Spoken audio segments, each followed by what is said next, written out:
want to talk about the vision that I had while listening to Jordan Peterson. This is quite a while ago now, but I remember that I was working in an unoccupied home, installing some trim on the cabinets. Before I had gotten there, on the drive up, I was actually listening to a different podcast about a Christian author who had written a book. The deceptive nature of temptation. He really was focusing on talking about the Garden of Eden and what went wrong there in some ways. And when I finished listening to that, I had been slowly working my way through Jordan Peterson's Maps of Meaning lectures. And at one point, while I was listening, he talked about how there was an evolutionary arms race between the size of a baby's head and the width of a woman's hips. And that this was a really remarkable statement that was put in the Bible about how God was increasing the woman's pain in childbearing. And as he was saying this, the whole thing really clicked together in my mind about what I had listened to previously and thinking about what was going on there. And that this was actually a beautiful way that God had repaired something that had gone wrong. And my belief was that when a baby is born, it does not have a correct conception of its place in the universe. And it believes that it is some sort of God. It believes that it is the master of its own little universe, and that parents and everything are here for the pleasure of that baby. And of course, this is something that the baby comes to a rude awakening about, because life is difficult and a baby's actually extremely powerless. But Jordan Peterson says that the gestation for humans, biologically and physically, is really about 13 months shorter than it should be. If you think about a toddler, it's 13 months, probably walking and starting to talk. That's the age at which a human baby should be born. You know, like a young horse or a cow, they come out of the womb and then within a few hours they're standing on their own and walking and running. And that would be equivalent really to about that 12 or 13 month age toddler.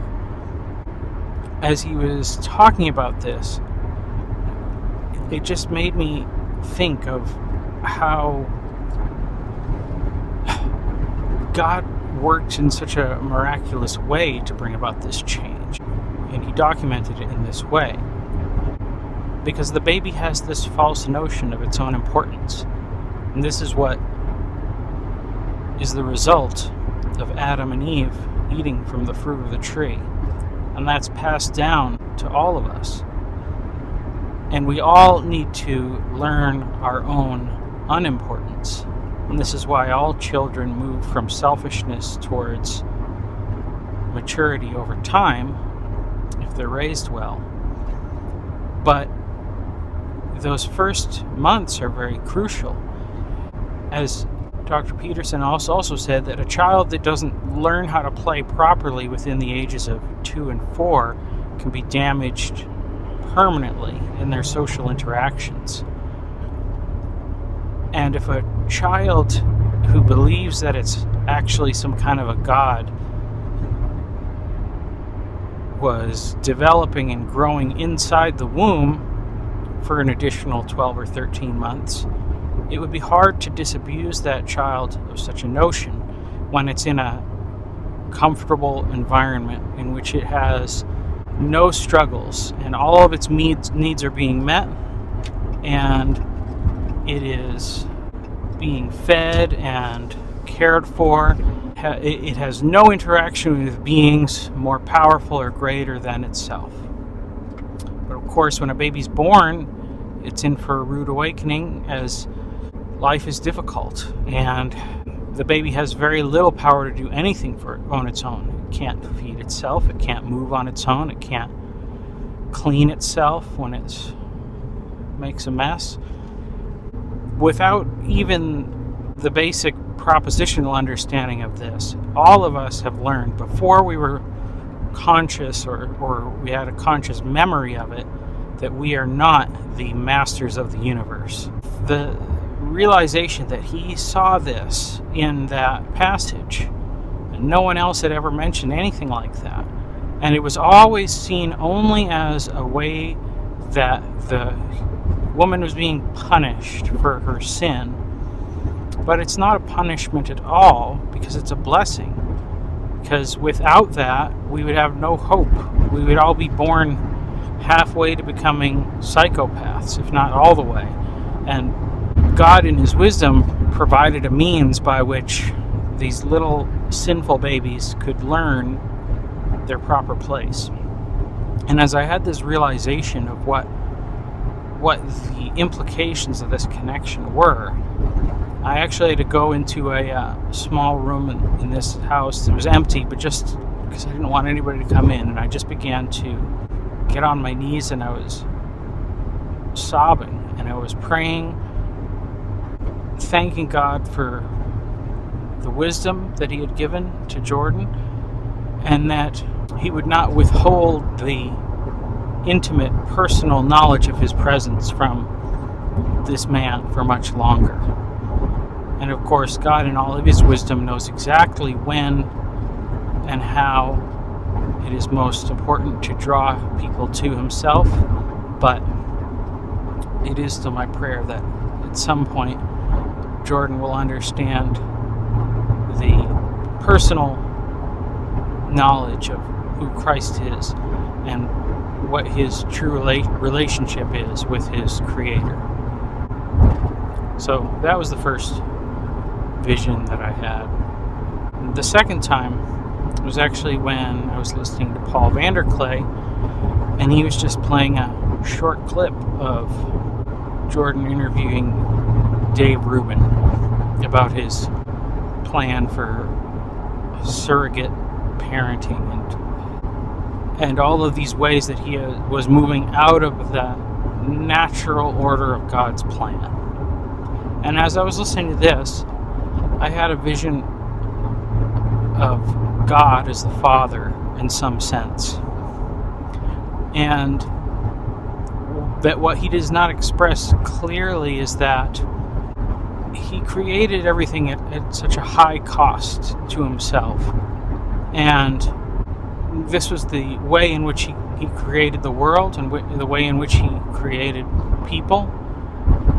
And he did this in such a way because it was within his wisdom to do it that way. But what he gave to us as people was an ability to create new life in a far less painful way. And that he just desired for as many people to become as could be. And it's, in one sense, perhaps a way that he could surprise himself, or perhaps that's not the right word, but I just saw this heart of a father and a grandfather in a way, and just that no one will ever understand the value in a relationship like a parent to a child. And as I was thinking about this, I thought about my own children and how I really did not know exactly what the relationship between a parent and a child was. It was impossible to know until it was happening.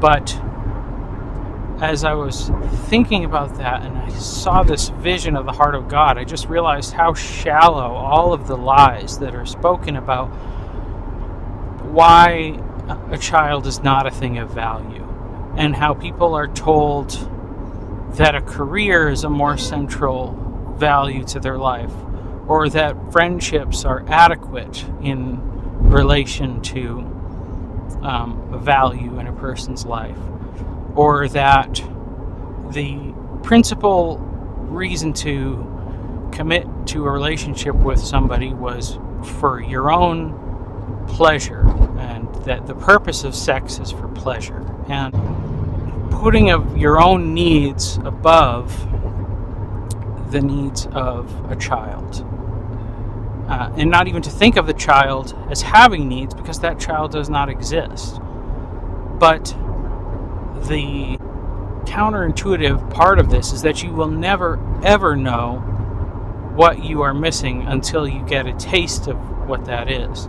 And as I had become a parent, and in this moment realizing that, I'm an introverted person, and it's not super easy for me to make deep friendships, but each child that I have with my wife will be somebody that I will know far deeper and far more intimately than anyone else, except for my wife, but then also in a totally different way, because this is the only person that I have knowledge of that they don't have of themselves. I have a different relationship in that I am exterior to them. I see them from the moment they're born. My wife's experience is even greater in some sense, because she knows these. She knew our daughters before they were born.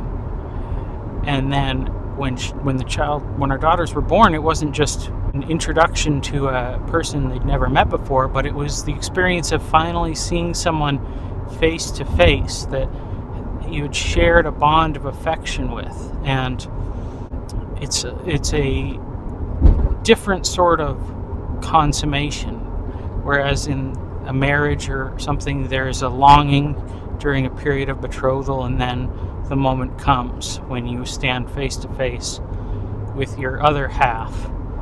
But in becoming a parent, it's a similar experience in that way, but it's not an equal footing you're standing on. This person's totally at the mercy of your willingness to take care of them and provide for them. I had already experienced the sort of supernatural love that you can have for a child. It's not because of any emotional gift that they're giving to me, but because they're part of God's creation that is utterly helpless without you.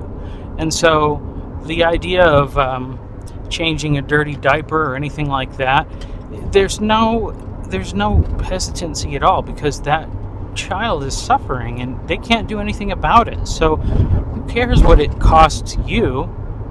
There is nobody else that they're looking at for help. You need to be the person for them, and so that's what you do as a parent. And it's just an act of sacrifice, but it's not difficult sacrifice. There is such great joy in that. And so as I was listening to this sad interview about a man who was not willing to do anything self-sacrificial in order to have a child, but instead, for his selfish reasons, was willing to separate a child from its biological mother, its mother of nurture, who actually gives birth to the mother, to rob that child of all the normal experiences that go into being in a family, and replace it with these other things.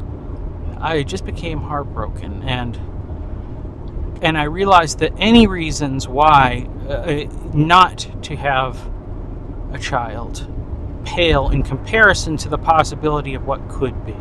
And of course, I understand this is not necessarily the case for everyone. And of course, there are limits not everybody should have a giant family and all those things. But what it did make me realize is that I could not in good conscience say it's okay for me to be in charge of deciding if we're going to have another child or not. And I just had to put it in God's hands. And God's in control of that situation, because there's lots of times when people try to have a baby and they don't. And then there's lots of times when they're trying not to have a baby and they will. And there's no guaranteed way to get the result that you want. So it's always in God's hands. But we can certainly decide to go against what he may be leading us towards, or try to trust him.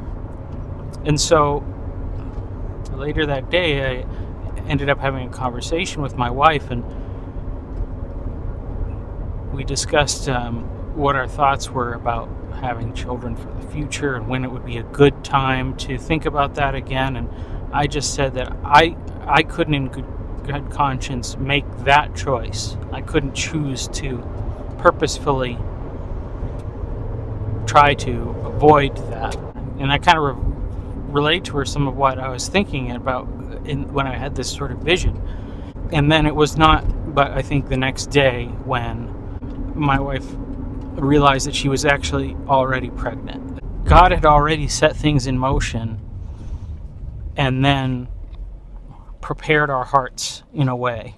In a way, it was almost, to me, it was almost as much of a divine revelation as if an angel had come and said the words, because I realized that there's a potential person that I will have a relationship with, that I'll get to know and treasure more than anyone else. How selfish would I have to be to say, no, I don't want a relationship with that person, because it would be too inconvenient.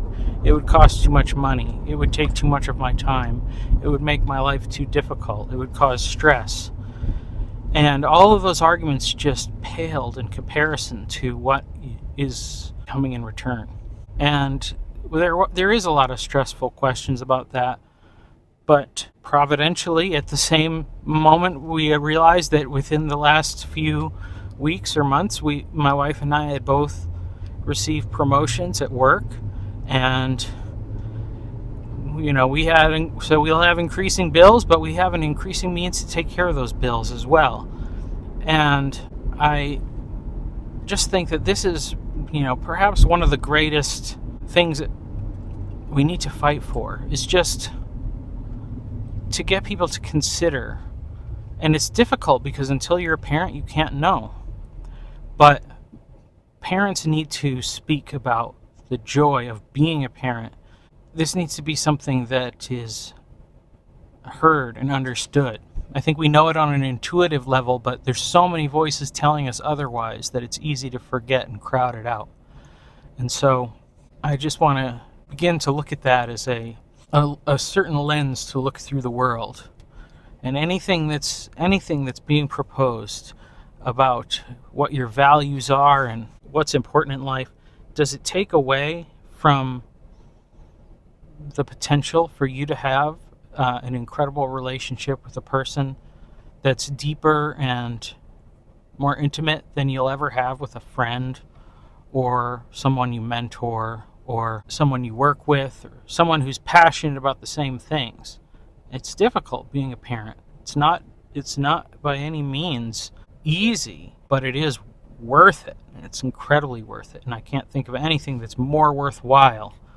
When we think of success and we think of what that means, gold and silver fade away, but the relationships that we have with others, they're going to last forever. And the potential relationship you have with a child is unlike any other. Those are my thoughts. Just wanted to share that experience.